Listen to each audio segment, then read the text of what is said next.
Selama ini banyak orang menganggap Madilog sebagai kitab berpikir paling ilmiah dan rasional. Tapi pertanyaannya, benarkah fondasi pemikirannya benar-benar kokoh? Atau justru menyimpan banyak problem filosofis yang jarang dibahas?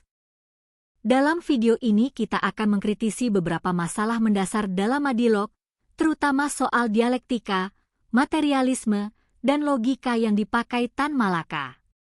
Buku Madilog memang sering diperdebatkan, terutama karena mencoba menggabungkan materialisme, dialektika, dan logika sebagai cara berpikir untuk masyarakat Indonesia.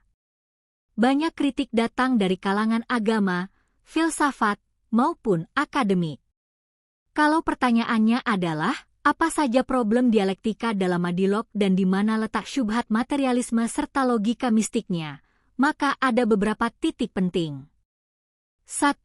Problem dasar, dialektika diposisikan seperti hukum universal dalam Madilog.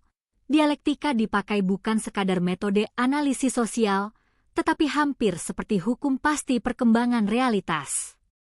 Akar ini berasal dari tradisi Karl Marx dan Friedrich Engels, terutama gagasan bahwa segala sesuatu berubah karena kontradiksi, sejarah bergerak secara material, konflik melahirkan tahap baru. Masalahnya, dialektika sering dianggap terlalu menyederhanakan realitas. Tidak semua perubahan lahir dari konflik dua kutub. Banyak fenomena justru berkembang gradual, acak, atau multidimensional.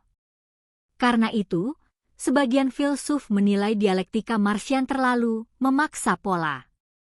2. Ketegangan antara materialisme dan unsur mistik Nusantara ini salah satu kritik paling menarik. Tan Malaka mengkritik tahayul, mistik yang anti-rasio, kepercayaan supranatural tanpa pembuktian. Tetapi di sisi lain, ia tetap memakai simbol, berbicara tentang jiwa masyarakat, kadang memberi ruang pada intuisi historis dan kesadaran kolektif. Disinilah muncul tuduhan inkonsistensi. Jika semua realitas dijelaskan materialisme, mengapa masih ada konsep abstrak yang hampir metafisis?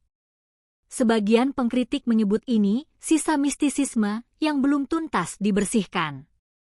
3. Materialisme dalam Madilog dianggap reduksionis. Materialisme dalam Madilog cenderung menganggap kondisi materi sebagai fondasi utama kesadaran. Kurang lebih logikanya, ekonomi dan kondisi material membentuk pikiran manusia. Kritiknya, manusia tidak hanya digerakkan faktor ekonomi, agama, budaya, cinta, moral, dan spiritualitas tidak mudah direduksi menjadi materi. Pengalaman religius tidak otomatis gugur hanya karena tak bisa diuji laboratorium. Dari perspektif keagamaan, ini dianggap problematik karena berpotensi mengerdilkan ruh, spiritualitas, menempatkan agama sekadar produk sejarah sosial. 4. Logika, dalam Madilog kadang bercampur dengan agenda ideologis. Madilog mengusung logika ilmiah, tetapi kritiknya, beberapa kesimpulan sudah diarahkan menuju materialisme revolusioner, jadi logika tidak selalu netral. Misalnya, agama tradisional sering diasosiasikan dengan keterbelakangan, sementara pola pikir materialis dianggap lebih maju. Padahal secara filsafat, logika hanyalah alat berpikir, bukan otomatis membuktikan materialisme benar. Ini yang disebut sebagian akademisi sebagai logika yang sudah diberi kesimpulan ideologis sejak awal. 5. Dialektika versus hukum. Logika klasik dalam filsafat formal, ada hukum, identitas, non-kontradiksi, excluded middle. Sedangkan dialektika Marxian justru memberi ruang, kontradiksi internal, perubahan melalui negasi. Bagi sebagian ahli logika klasik, ini problematis karena kontradiksi tidak boleh dianggap benar secara bersamaan. Kalau kontradiksi dibenarkan, sistem berpikir bisa runtuh. Pendukung dialektika menjawab bahwa kontradiksi di sini bersifat dinamis historis, bukan kontradiksi formal matematika. Tetapi perdebatan ini memang belum selesai sampai sekarang. 6. Syubhat mistikologis. Ada kritik bahwa Madilog sebenarnya menolak mistik tradisional, tetapi menggantinya dengan keyakinan ideologis terhadap sejarah dan revolusi. Artinya, dulu orang percaya kekuatan gaib, sekarang dipercaya hukum sejarah yang seolah pasti membawa perubahan sosial. Kritikus menyebut ini mistik baru dalam bentuk materialisme sejarah. Karena sejarah diperlakukan hampir seperti takdir ilmiah, padahal realitas sejarah sering tidak linear. 7. Dari sudut pandang Islam, sebagian intelektual Muslim menganggap Madilog bermasalah karena terlalu menekankan empirisme, membatasi pengetahuan pada rasio dan materi, kurang memberi ruang pada wahyu. Padahal dalam epistemologi Islam, sumber ilmu bukan hanya indera dan akal, tetapi juga wahyu. Karena itu, kritik utama dari kalangan Islam biasanya, materialisme tidak cukup menjelaskan manusia, rasionalisme murni punya batas, realitas metafisik tidak otomatis salah hanya karena tak empiris.